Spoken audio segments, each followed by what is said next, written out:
There was some talk about daylighting Taddle Creek in U of T where there used to be a pond. Do you know anything about whether any of that's gone ahead, any plans for daylighting Toronto? Do we know anything about daylighting Taddle Yes, Creek? we know that none of those plans went ahead. The engineers spoke. They felt that it wasn't feasible. And so the whole landscape renovation plan for the university went ahead with basically just some little token recognition of Taddle Creek in Philosopher's Walk. I'd love to see that issue reopened. But one of the big technical issues with Taddle Creek is that it's a combined sewer. So it's not a pretty site.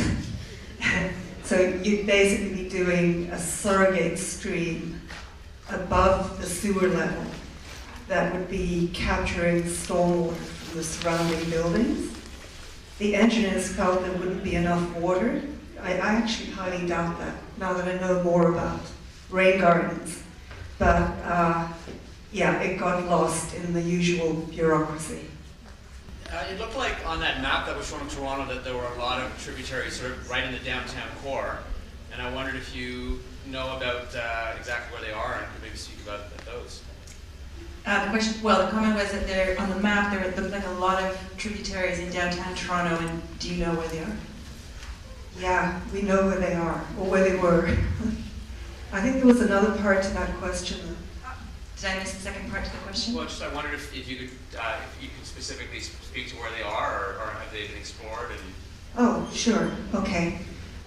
So going from west to east, the Garrison is the biggest.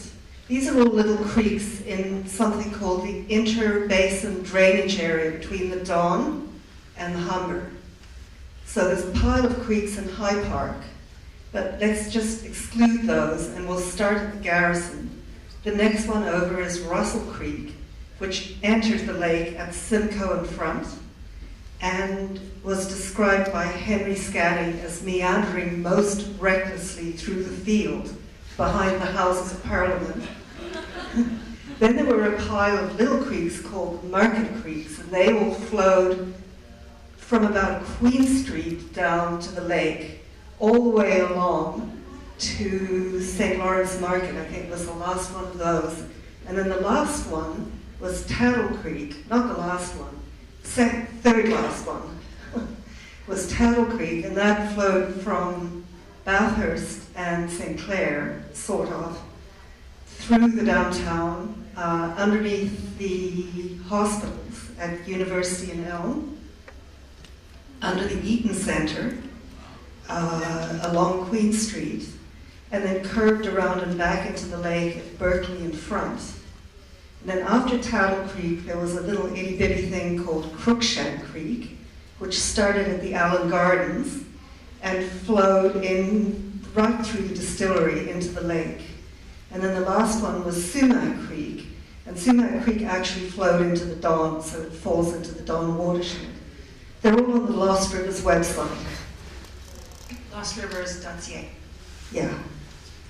Do we have a sense of the flow rates? I can talk about that. Okay, so in the deciduous ecosystem that used to be here, rain would fall, hit the trees, trickle through the trees, hit the understory, trickle through the understory, hit the ground, trickle through a layer of leaves and fermented leaves, and soak into the water table. So about 90% of all the rain that fell would be soaking into the water table and emerging into rivers as base flow. So that was great because it meant the rivers flowed year-round in a fairly consistent way, even when there's no rain. Once we put in the city, the surfaces are very hard.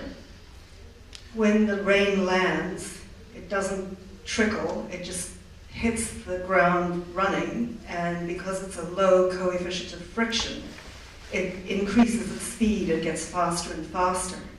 So it rushes into the system and flash floods, and the water table is deprived of its base flow. So what you get in the city is a regime where 90% of the water is running off and 10% is going into the water table. And you have flash floods that cause erosion. The water's hot. I guess the best way to describe the water regime in the cities is hot, fast, and dirty. It's running fast. It's picking up dirt from the surrounding environment, and it's warmed up by running over these hot surfaces. So it's exceedingly bad for habitat for fish, and it's a feast-famine regime. So you get too much flooding and then not enough water in the rivers. And it's a massive distortion. And that's one of the problems with daylighting is the river is not just a blue line on a map, it's actually in a watershed. And if the whole watershed is being altered in this way, how do you handle that flow regime that's so drastically different from a natural system? So you can't really look at it without looking at the fabric of the whole urban environment. How is Yonkers now? Well, they've opened the park and they're doing a river festival there, and they're planning all kinds of activities around that daylighted river. And as Jim said, that new merchants are moving in and there's residential spaces opening up, so I think it's doing really well. We're going to go back this summer and show the film at the park in an outdoor screening, so we can report back on it later. Can I ask you a question? Yeah? Are you going to be showing the film in all the other locations as well? Well, we hope to. We hope to, we'll show it in Yonkers, we hope to show it in London, we submitted it to a festival in Korea, so we just screened it in Montreal a few days ago. So we do hope, yeah, absolutely. Yeah. Could you speak to how polluted or clean the river is? For instance, Garrison Creek, as it runs, I think, just east of Fort York, or underneath that area? Helen, how polluted is Garrison Creek around Fort York? Oh, it's pretty bad. It's because it's a combined sewer. So it's carrying sanitary sewage on one level and stormwater on another. And in big storms, it's overflowing into its great big holding tunnel that you saw about in the film. Yeah, it's pretty bad. It's one of the reasons that Toronto is an area of concern under the Great Lakes Joint Commission. Okay, another question in this area.